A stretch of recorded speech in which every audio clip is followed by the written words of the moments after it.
Salut à tous, la team OL, Thomas M Show pour Lyon Fan TV. Très heureux les gars de vous retrouver pour une nouvelle vidéo. J'espère que vous allez bien en ce week-end de novembre, week-end du 11 novembre.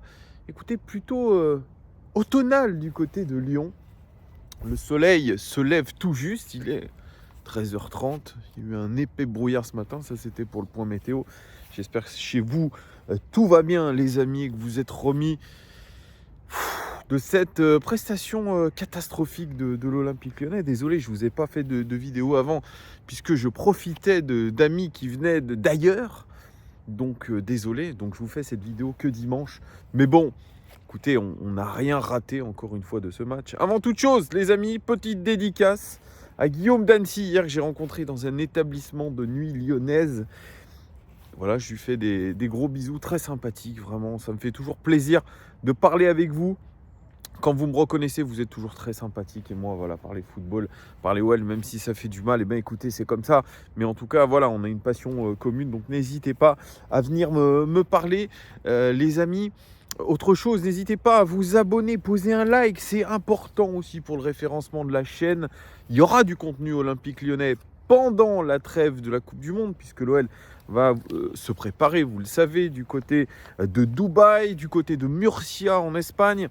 Donc on aura l'occasion d'en parler. Il y aura aussi des matchs amicaux, mais je vais faire aussi, je l'espère, des petits débriefs avec l'équipe de France. Ça sera aussi à voir. On verra si certains sont dispo, si c'est à des horaires qui sont convenables. Donc voilà, il y aura des choses qui vont être faites sur cette chaîne. Il y aura peut-être aussi la semaine prochaine le premier bilan de Laurent Blanc sur ces 5 matchs.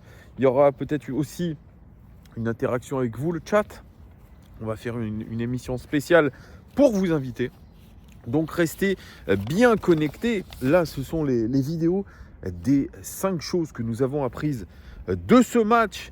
Et première chose que nous avons apprise de ce match, de ce triste match nul une nouvelle fois, c'est que les Bad Guns ont fait le taf, mais pas les joueurs. Et oui, c'était les 35 ans des Bad Guns et sincèrement, ils ont mis le feu. Les tifos ont été magnifiques. C'était un théâtre de guignol, je disais au sens propre comme au sens figuré, puisque peut-être que c'était un pied de nez à nos joueurs d'ailleurs.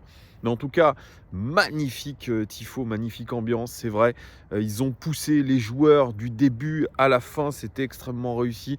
35 ans d'un groupe mythique de supporters de l'Olympique Lyonnais qui, je pense, a fait les belles heures du club.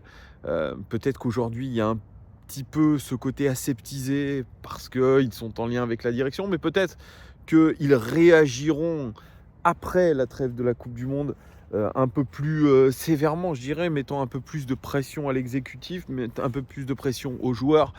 En tout cas, eux étaient au rendez-vous, mais pas nos joueurs. C'était le risque qu'il y avait, c'est-à-dire, moi je l'avais dit avant ce match, que les joueurs auraient une pression supplémentaire avec les 35 ans des Bad Guns, avec la présentation du Ballon d'Or par Karim Benzema. Aussi à la mi-temps, il y aurait... C'est moi où j'ai entendu un bruit suspect avec une sorte de lapin. Vous n'avez pas vu un lapin passer? Bon, vous me direz. Donc il y avait cette pression supplémentaire. Déjà une équipe qui balbutie son football très régulièrement. Et bien là, c'était encore une occasion pour l'OL de rebalbutier son football et franchement il n'y a pas eu vraiment de méga surprise, il n'y a pas eu une révolte de la part des supporters. Moi quand j'écoute, mais je vous jure j'ai entendu un espèce de... Non bref, si vous voyez un lapin courir derrière moi vous me le dites.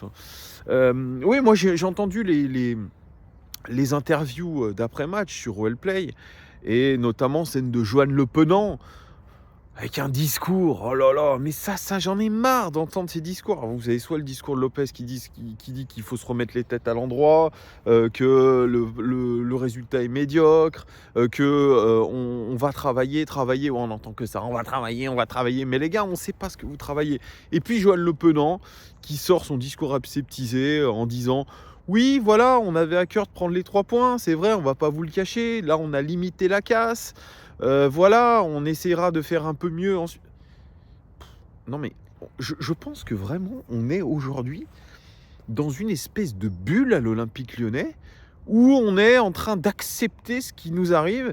Et alors, j'adore Johan Le Penant pour ce qu'il apporte sur le terrain. C'est un joueur vraiment qui est intéressant, qui a 19 ans déjà. On lui donne les clés d'un milieu de terrain qui est complètement à l'agonie. Ok, mais cette déconstruction, ce sourire, bon, écoutez, bah oui, on a limité la casse, on voulait les 3 points, bon, on a pris 1 point, bon, c'était cool, le stade, oh, il y avait une bonne ambiance, ouais, voilà. Non. Déjà, Johan Le Penant, dans son discours, est dans l'acceptation de cette situation de merde, de cette situation catastrophique du club, comme s'il était encore à Caen, en Ligue 2, finalement, je crois qu'il ressent la même pression à l'Olympique Lyonnais qu'à Caen. Eh bien, moi, ça me dérange. Ça me dérange de voir un joueur qui sourit. Alors, vous allez me dire, ouais, Thomas, tu critiques les joueurs qui sourient. Non, mais là, le sourire n'est pas de circonstance. J'accepte, bah ouais, bah oui, je joue, je m'attendais. Bon, est-ce que vous attendiez à jouer autant de matchs que ça en début de saison? Oh, mais je travaille, moi, donc non, ça me surprend pas. Il n'est même pas surpris d'être titulaire dans cette équipe de l'OL. C'est ça qui est ouf. C'est ça qui est ouf. Donc, bref, vraiment, les joueurs n'ont pas été au niveau de l'ambiance qu'il y a eu, du feu d'artifice à la mi-temps. Finalement, ce spectacle était plutôt à la mi-temps que sur le terrain. Je crois que c'est Hugo Guillemette qui l'a mis en tweet. Et c'est la réalité. Aujourd'hui, on se satisfait de rien du tout à l'Olympique Lyonnais. On fait des spectacles pyrotechniques avant et pendant la mi-temps. Bon, après, je crois qu'il y a même eu la saison dernière, après la saison catastrophique, il y avait eu un feu d'artifice après le dernier match. Bon, bref, c'est un véritable délire. Deuxième chose que nous avons apprise de ce match, c'est que Laurent Blanc ne trouve toujours pas la solution. Il change beaucoup de son système de jeu. Là, on était reparti sur un 4-4-2 avec Aouar d'un côté, Cacré de l'autre au milieu de terrain, un double pivot, Johan Le Penant, Thiago Mendes, charnière centrale, Diomande Luqueba d'ailleurs, qui était plutôt pas mal, avec un Malo Gusto plutôt bas sur le terrain, et notamment rentrant dans la ligne de 3 défenseurs centraux, sur des phases de déconstruction, sur des phases de défense. Bon, voilà, mais on a vu quelques bribes d'animation dans le jeu, c'est vrai, pendant 15 minutes, et toujours l'avant-dernière passe, la dernière passe qui était défaillante. Mais ce qu'on retient, c'est que Laurent Blanc, il ne trouve pas pour l'instant les solutions. Il n'arrive pas à trouver un système de jeu qui soit adéquat pour notre OL. Il avait commencé avec une défense à 3, il est repassé à une défense à 4, il a mis des milieux de terrain excentrés. Alors je vous ai dit des conneries, je crois que c'était Tété qui était plutôt excentré, excusez-moi de vous raconter des conneries. Il teste des choses, là il avait testé Karl Toko Ekambi plutôt que Dembélé associé à la Casette pour prendre de la profondeur. Il teste beaucoup de choses, mais pour l'instant, il n'y a pas d'identité de jeu. Il n'y a pas les résultats escomptés, puisque les maigres victoires que nous ayons eues sous Laurent Blanc étaient des victoires à l'arraché, tout est à l'arraché. Alors bien sûr, on ne peut pas espérer de Laurent Blanc que ce soit un pompier de service, que ce soit un travail plutôt sur le long terme, mais on était dans l'urgence, et on est toujours dans l'urgence de points. C'était le cas sous Peter Bosz, et là le fait de faire venir un nouvel entraîneur, c'est censé, les amis, apporter, je dirais, ce surcroît de d'âme, cet électrochoc pour que nos joueurs comprennent que la situation est catastrophique. Là, bon, Laurent Blanc, le discours, c'est oui, c'est médiocre, c'est moyen. Non, c'est moyen. Il a dit que les résultats étaient moyens sur ces 5 matchs. Mais voilà, il a vu des progrès quand même, un peu plus de confiance. Lui, il ne parle même pas de ces 5 matchs, il parle des 10 derniers. Si on part sur les 10 derniers matchs, il y a de la progression. Je vois pas où est la progression. Moi, déjà, j'avais trouvé maladroit sa phrase disant on va aller se reposer en famille. Moi, je suis désolé, on joue un match par semaine depuis le début de la saison. On a joué un match par semaine. Ouais, on a joué un match par semaine depuis le début de la saison. On a vu des joueurs qui se sont pas donnés comme il le fallait, même si Rémi Vercoute, j'écoute aussi son discours sur OL Play en disant ouais, on peut pas reprocher aux joueurs qu'ils n'aient pas tout donné. Mais ils n'ont pas tout donné, c'est pas possible. Ou alors vraiment physiquement, Il y a un vrai problème. Il va falloir foutre en l'air toutes ces cellules de préparation physique. Mais non, on ne peut pas dire que nos joueurs aient donné tout ce qu'ils avaient. Je suis pas d'accord. Donc, la solution pour l'instant, Laurent Blanc, il ne l'a pas. Il va y réfléchir très fortement, probablement pendant la trêve. Mais là, sincèrement, c'est comme des douleurs chroniques un peu l'OL. Dès que vous installez en vous une douleur chronique, ça peut arriver à certains d'entre vous, vous verrez que pour faire sortir une douleur chronique qui est ancrée, c'est difficile. Eh bien, aujourd'hui, l'Olympique Lyonnais, c'est une douleur chronique qui est ancrée. Et pour la faire disparaître, eh bien, bonjour, ça va être très compliqué. J'ai peur sincèrement qu'on reste englué à cette 8e place. Et d'ailleurs, c'est mon 3e point. Et ce 3e enseignement de ce match, c'est que l'OL reste à cette 8e place, englué, on n'avance pas. Et on risque même de reculer parce que les équipes de derrière vont avancer, celles de devant aussi. Donc là, on est vraiment, je dirais, encore une fois, dans un espèce de marasme, dans une espèce de boue, et où on a l'impression que les godasses sont coincés dans la boue. On ne voit pas comment l'OL peut réagir même après la trêve. Excusez-moi d'être négatif, mais ce qu'on voit chaque week-end, ce qu'on voit même depuis l'arrivée de Laurent Blanc, moi j'avais imaginé peut-être un petit peu un début d'embellie, mais on a vu que c'était que finalement, encore une fois, l'arbre qui cachait la forêt. Ça va être très compliqué. Ça va être très très compliqué. On va pas se mentir, l'OL est en train de décliner. Il y a beaucoup de paramètres. Alors je sais qu'il y en a qui sont pas d'accord avec ce que je raconte. Je lisais un petit peu vos commentaires. Quand je parle de déclin, il y en a qui me disent non, c'est pas un déclin. Si, c'est un déclin. C'est un déclin parce qu'aujourd'hui on est dans l'acceptation de cette situation. Et on a beau le répéter sur cette chaîne, on a beau le répéter même en se parlant dans la rue quand on se croise, il ne se passe rien. Parce que la révolte, elle ne sera probablement jamais sonnée à l'Olympique Lyonnais. C'est grave. Aujourd'hui, on vit une situation qui est très grave en tant que supporter, en tant qu'amateur de ce club. Et j'ai pas l'impression qu'il y ait un électrochoc qui se passe. Je sais pas si c'est aussi cette vente de l'OL qui tarde à arriver. Ça aussi, on en parlera aussi parce que c'est le 17 novembre probablement. Mais bon, pour l'instant, voilà, c'est l'OL, c'est un petit peu une journée d'automne, mais permanente. Et ça peut aller jusqu'à une journée très froide d'hiver. Voilà. C'est très très optimiste que je vous raconte en ce dimanche. 4e chose que nous avons retenu de ce match, c'est que 7 points sur 15 possibles depuis l'arrivée de Laurent Blanc, c'est médiocre. Médiocre, insuffisant. Je vous le disais, Laurent Blanc parlait de bilan moyen. Pour moi, le bilan, il n'est pas bon. Ce sont 2 victoires à l'arraché, des matchs nuls tout mouillés de chaud, des défaites. Alors bien sûr, Laurent Blanc dit, bon, on a plus joué à l'extérieur qu'à domicile. Ok. Et moi, ce qui m'inquiète terriblement, c'est que Laurent Blanc ne parle même plus d'objectifs. On parle même plus d'objectifs. Podium, Ligue des Champions, Coupe d'Europe, n'importe laquelle. On parle plus d'objectifs. Il a dit, moi, je ne suis pas dans les objectifs, je suis déjà dans les points à prendre. Ça va être important après la trêve de faire des bons résultats sur les 5-6 premiers matchs. Ok, donc il y a encore un bloc de matchs de 5-6 matchs, pardon, et on verra. Il dit, moi je vous parlerai d'objectifs après ce bloc de 5-6 matchs, après la reprise. Mais il ne parle plus d'objectifs. Alors pourtant, les objectifs de début de saison, c'était retrouver une Coupe d'Europe, même être sur le podium. Là, c'est inquiétant. C'est là où c'est encore plus inquiétant, c'est qu'on est vraiment au jour le jour. On est on avance vraiment millimètre par millimètre.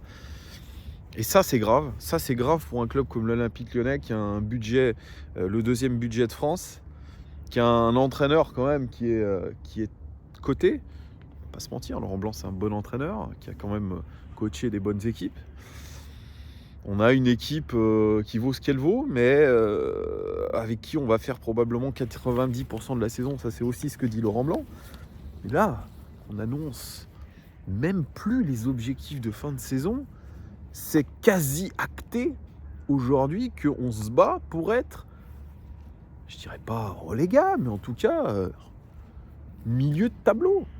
Milieu de tableau, comme on est actuellement, se maintenir au milieu de tableau. C'est assez hallucinant ce discours. Voilà, ce discours. Bien sûr, j'ai écouté Rémi Vercoute qui dit qu'à la trêve, il y a un gros travail foncier qui va être fait, un travail de vidéo aussi, où on va charger certains joueurs sur des détails, qu'on va se relancer mentalement, des mots, mais une sorte de résignation, même dans le nouveau staff, staff de Laurent Blanc, Franck Passy, qui me disait il y a encore à peine une semaine, qu'est-ce qu'on a apporté par rapport à Peter Bosz, l'exigence. Moi, l'exigence, j'en vois pas et j'en vois plus. Donc c'est très très étonnant. Mais bon, voilà. Et cinquième et dernier point que nous avons appris de ce match, c'est que certains joueurs ne sont pas au niveau depuis longtemps. Je pense à ce pauvre Maxence Cacré, qui erre sur un terrain déjà depuis 1 an et demi. Il est loin le Final 8 d'un joueur qui était pourtant très jeune à l'époque, qui est encore jeune aujourd'hui, mais qui, depuis sa prise de masse, qui, depuis la signature de son nouveau contrat, eh bien, n'est que l'ombre de lui-même, même incapable d'être le chien fou qu'il était avant. Je parle de lui comme je pourrais parler d'Oussem Aouar, fantomatique, qui depuis un moment, lui aussi, est en train de traîner ses pieds. Je peux parler de tellement plein d'autres joueurs qui sont pas au niveau. Je peux penser à Karl Toko Ekambi aussi, qui a fait un match plutôt médiocre lui aussi. On peut penser à beaucoup de joueurs. Il y a cette excuse un petit peu de jeunesse aussi chez Laurent Blanc qui me paraît très étonnant. Il me dit il était très impressionné par Dante qui avait 39 ans, comme si lui aimerait avoir dans son équipe des tauliers de 39 ans pour pouvoir tenir notre équipe. Il trouvait que la jeunesse de cette équipe lyonnaise était un défaut. Je ne suis pas sûr que ça soit un défaut. On a déjà vu en Europe des effectifs très jeunes qui ont performé. C'est pas le souci. Mais que nous ayons autant de joueurs en dessous de leur niveau réel, c'est inquiétant ça aussi. On peut penser aussi à Alexandre Lacazette, que j'avais encensé il y a quelques semaines par rapport à son niveau dit de Première Ligue. J'assume. Mais là, le Alexandre Lacazette que je vois, même s'il met son penalty, c'est vrai, mais je vois un Alexandre Lacazette qui ne pèse pas sur le jeu. Alors, il y a des raisons. Peut-être qu'autour de lui aussi, il n'y a pas assez de mouvement, il n'y a pas assez de ballons donnés, c'est vrai.